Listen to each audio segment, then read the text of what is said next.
Hi, I'm Stephanie Jaworski of joybaking.com. Today we're going to make peanut butter cookies, and this is what they look like. Peanut butter cookies are instantly recognizable because they have that really nice crisscross pattern, and the flavor, of course, is peanut butter, and the texture is firm on the outside, yet the centers of the peanut butter cookie are nice and soft and chewy. So, to make your batter, if you have a stand mixer like I have here, use your paddle attachment. You could use a hand mixer, or really for this batter, you could just have a large bowl with a wooden spoon. The first thing you will need is 3/4 of a cup of, which is 170 grams of butter. Have your butter at room temperature. Now you can use unsalted, which is my preference. I like the flavor, and I also like to control the salt in my recipe, but if you have a favorite salted butter, by all means, you could use that. Let's put that in there. And then I'm just going to beat this, medium-low speed until it's nice and smooth.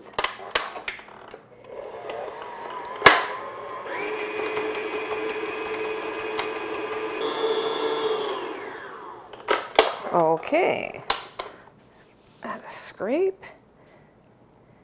And next, I'm going to add a half a cup, 100 grams of granulated white sugar, along with a half a cup, 100 grams of light brown sugar. If you're not weighing your brown sugar, when you put it into the measuring cup, kind of pat it down, have it nice and firmly packed. And then I'm also adding 1 teaspoon, 4 grams of pure vanilla extract. So now I'm just going to beat this on medium speed until everything gets mixed together.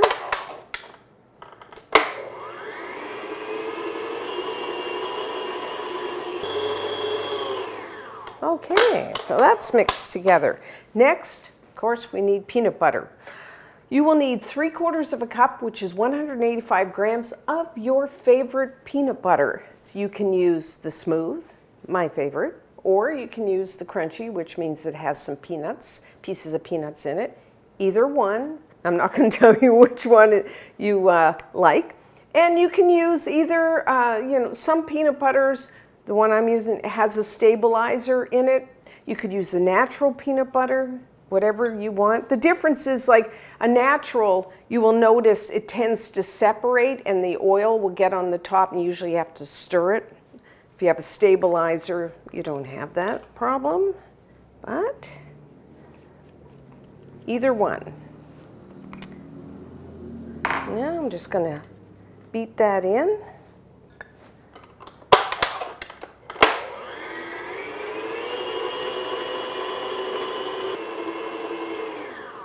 Okay, so that's all mixed together. So next, we're going to add 1 large egg. It's 50 grams. Have your egg at room temperature.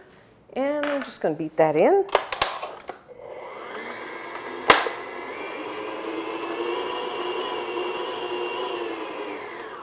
Okay, easy enough. So now for our dry ingredients, in a separate bowl, I have 2 cups, which is 260 grams of all-purpose flour. You may know that as plain flour. To that, I'm going to add a half a teaspoon, 2 grams of baking soda. Put that in there. And just 1/4 teaspoon, 1 gram of salt. Now, if you used salted butter, then I would just leave out this salt. And I'm just going to whisk that. I'm using a whisk. You could just use a fork or spoon. Just want to make sure that that baking soda is really mixed into the flour, because if you get like little pockets, like a little chunk, or not chunk, but like a pocket of baking soda, it might taste a little bitter. So that's why you want to make sure that you really whisk that baking soda into the flour. So I'm going to add all that in. Now at this point, I like smooth peanut butter, and I don't like any chocolate chips or extra peanuts added. But if you do, at this point you could add like a half a cup of chopped peanuts, or a half a cup of chocolate chips if you like that. That would be about 85 grams of either one of those.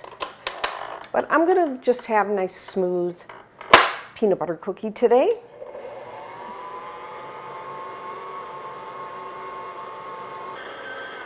Okay, if you noticed, I always have my mixer on really low speed when I add the flour because you don't want that flour coming up in your face. So that's our batter. I mean, you could do this by hand. It's really not, it's not like you have to whip it or anything. So it's easy enough. So now my batter, you know, is a little soft.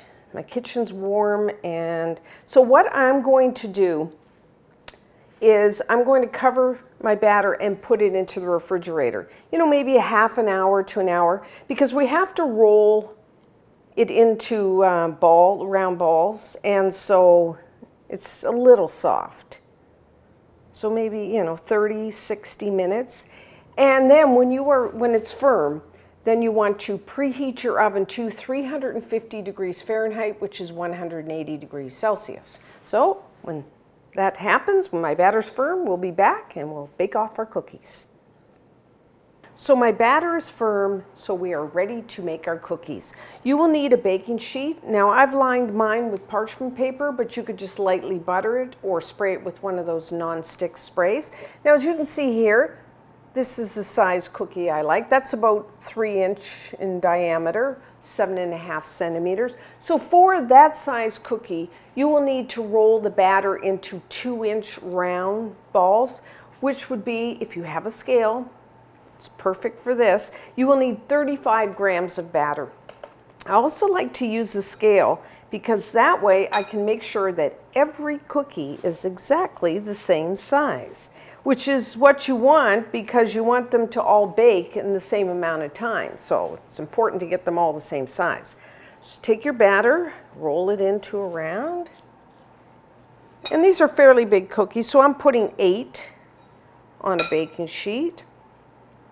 Now, this batter, if you didn't want to bake all your cookies off at once, you could cover it and leave it in the fridge a couple days.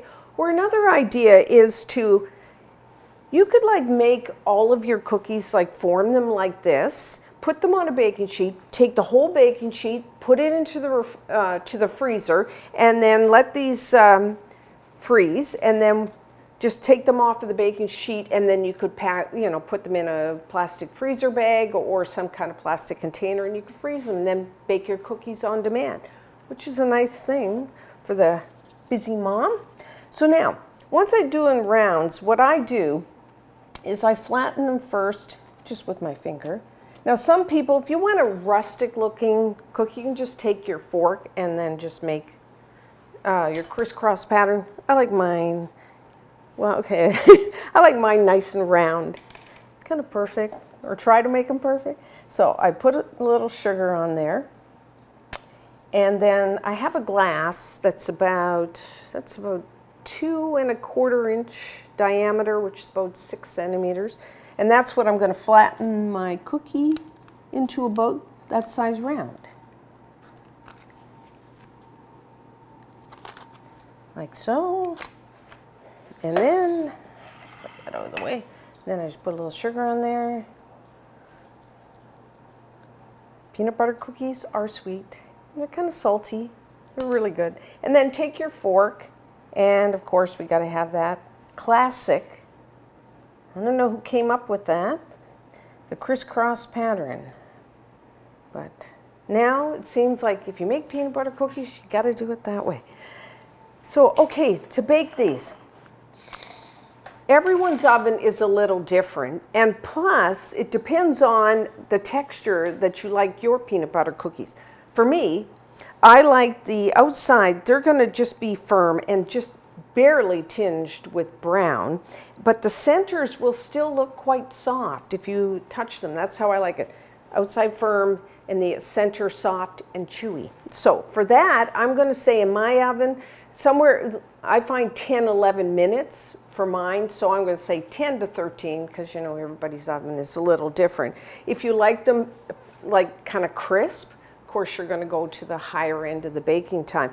A lot of times when the first time I'm baking cookies, I just bake a couple because you know they're so small and they bake so quickly, and I'm trying to figure out what the texture is that I like, so I bake off a couple to practice and see if I like that. So that's, if you're new to baking, you might want to try that. And I do like to rotate my baking sheet front to back about halfway through baking. So I'm going to say 10 to 13 minutes.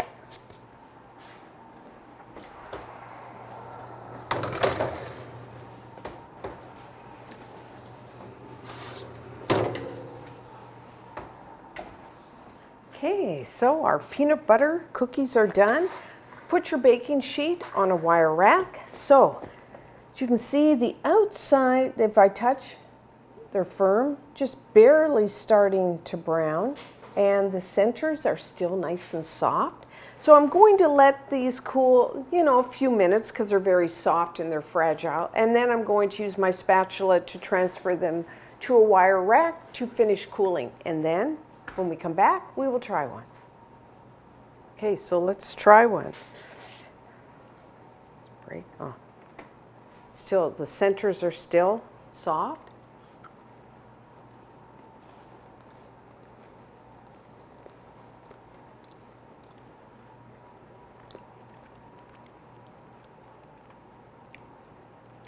Whenever you make a cookie, texture, I mean, the flavor, of course, is very important, but the texture of the cookie is very important. You know, how do you like it? Do you like it really, like some people like it really crisp, some people like, you know, almost underbaked. So, and the good thing is you can just adjust your baking time to get the way you personally want it. Now for me, this is perfect. The outside is nice, a little crisp, and yet the center is soft and a little chewy. You know, really good peanut butter flavor, not like overpowering, but a really nice peanut butter flavor.